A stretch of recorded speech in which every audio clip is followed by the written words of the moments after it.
out of the H block.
All right, we just got done on the first session on the IQON AG10s.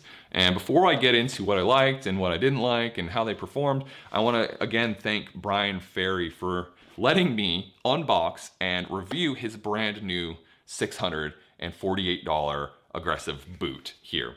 And so, as I mentioned in the last video card right here where we unboxed them, and just got our first look at them, Brian asked me to just plug the gentleman from on Facebook who is asking for skate donations, skates and skate parts, wheels, bearings, everything, to send to the Philippines so that we can help our brothers and sisters over in the Philippines keep rolling. So I'm gonna link to that down in the description below. So if you have any old, usable parts that you would like to donate to the Philippines, definitely go check out that link. And thanks again, Brian Ferry.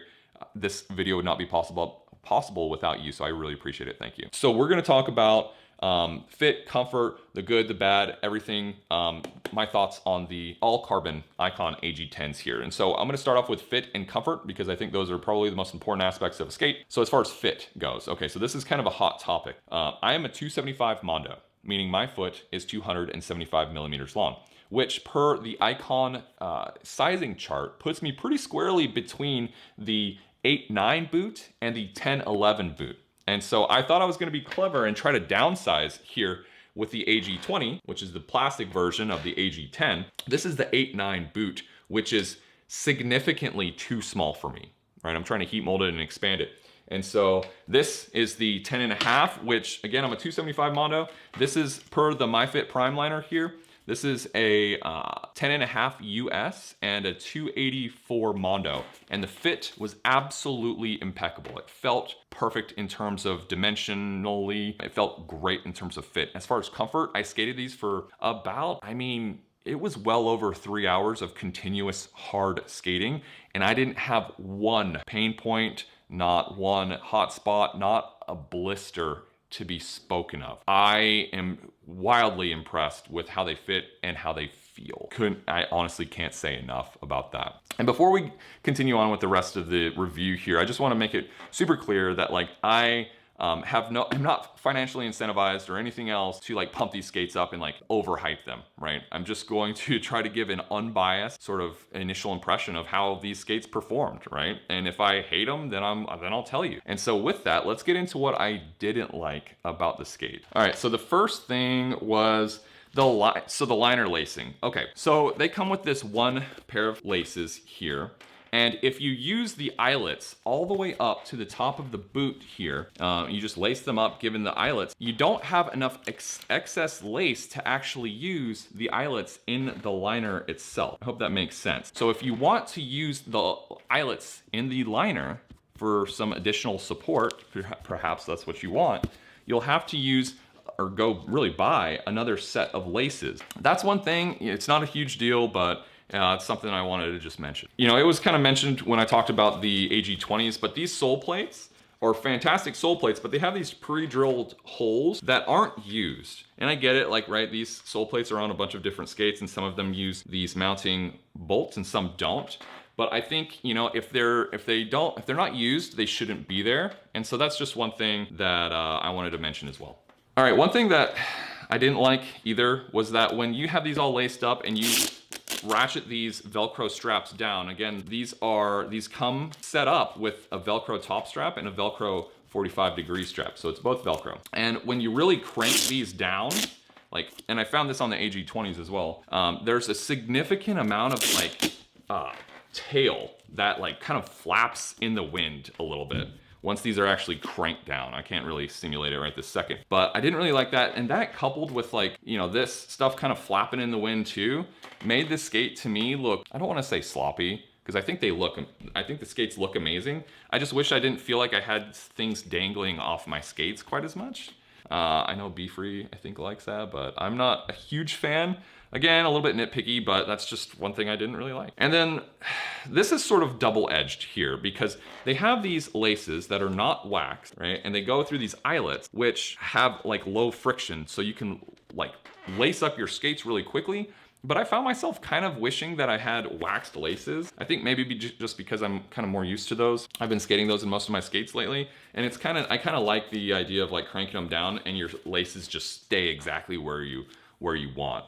It was a little bit difficult. It seemed a little bit difficult to keep tension in some of the lower laces. So wax laces I think would be cool, but I guess I'll just roll right into the first really good thing. I say it's double-edged because these skates are really, really fast to put on. It was like a breath of fresh air. It seems like I spend half my life trying to put my skates on and take them off. And with these, given the 2 Velcro straps, maybe that's like, you know, Dad's New Balances or something. I love my dad, but the last time I saw him, he went from laces to Velcro shoes, so he's gone. These skates were really fast to put on and take off, which was like a welcome change from some of the skates I've been skating before. So that's cool. It's like, hey, I'm complaining about the wax laces, but guess what? If they were waxed, I wouldn't be able to like put them on or take them off quite as quickly. So take that for what you will. And I was actually really skeptical because these come with a hard plastic buckle. They come configured like this, but they come with a hard plastic buckle that you can install if you so choose. And I kind of thought, you know, like I wouldn't like the double Velcro action here, but I actually kind of loved it. It just makes it really quick, and I get it. This is gonna wear over time, just like any Velcro does. But I actually liked it because when I wanted more support, and I'll get to the support and flex here in a second, but when I wanted more support, you know, I can just quickly loosen these up and go. I get it, like you can do the same thing with a buckle. This is just, you know, kind of nuanced here. We already talked about fit and comfort. Absolutely fantastic, as long as you have the right size. Let's talk about flex and support. Okay, so like I mentioned, you can change it really quickly with this Velcro top strap, and even if you don't, even if you just have the normal buckle, of course it takes just literally 1 second to do anyway. But I found that when I wanted more support, and let me back up, these are full carbon, right? Carbon cuff, carbon boot. And so I was a little bit nervous because I had seen that like, you know, these might have like an excessive amount of support or like stiffness to them. I did not find that to be the case. If I wanted a little bit more support for spins or gaps or whatever, I would just like quickly wrench that down a little bit more, and I had all the support I could ever want in the world. And then for like topside tricks and like torques and whatever, I just like literally quickly loosened this up, and I had like the perfect amount of flex for anything I was doing. And I mentioned this to my brother when I was talking about these yesterday, is like, I literally feel like I've been skating these skates for the last 5 years. There was almost no like getting to know period. It was like literally like every trick I wanted to do, it wasn't like, okay, let me see how this skate likes these tricks, or let me see how it works with those tricks. It literally was like, it felt like I had been skating these skates for a long time, and it blew me away. And I couldn't shut up about how amazing they were to anyone who would listen at the skate park, to be honest. We'll come down to the sole plate. So again, this sole plate is nothing new necessarily here that from what I understand anyway. But the sole plate performs exceptionally well. I absolutely love it. It gives me a huge amount of confidence on rails, ledges, anything that I was skating. It's super fast. I love the backslide groove here. That is, I mean, it mates up really well with the Featherlight 3s. And if for some reason you're not aware, these only come boot only, right? So they don't come with frames or wheels. So I put on the ground control Featherlight 3s here because this is like the frame I've been skating the most over the years. And so I'm most, you know, this is what I'm most familiar with. But made it up with the ground controls here. It was really, really nice. And with negatives, nice fat negative space. Thought it was great. Had no issues doing negatives on pretty much anything I wanted to today, which was fantastic. And as far as shock absorption between the footbed, which is a nice thick footbed, and then the kind of Velcro shock absorber that goes onto the MyFit Prime liner here. I thought the shock absorption was absolutely fantastic. No matter what I was coming off of, an obstacle, a spin, or whatever it was, I thought the shock absorption felt really, really good. I'm only 32 years old, but I feel like I feel and notice every little drop, and these were some of the best feeling skates I've ever felt for like shock absorption. So well done there for sure. And I think that pretty much wraps it up as far as my initial thoughts on skating the IQON AG10s here. Again, I'll link to everything I've talked about in the video down in the description below. So if you want to check these out, definitely go check out the description. And if you did like the video, make sure to give it a thumbs up. Consider subscribing to the channel if you did like it. And with that, roller bitters, we will see you next time. Take care. Which one of these videos looks more interesting to you? This one or this one? Click one to support the channel and to support rollerblading, and I'll see you there.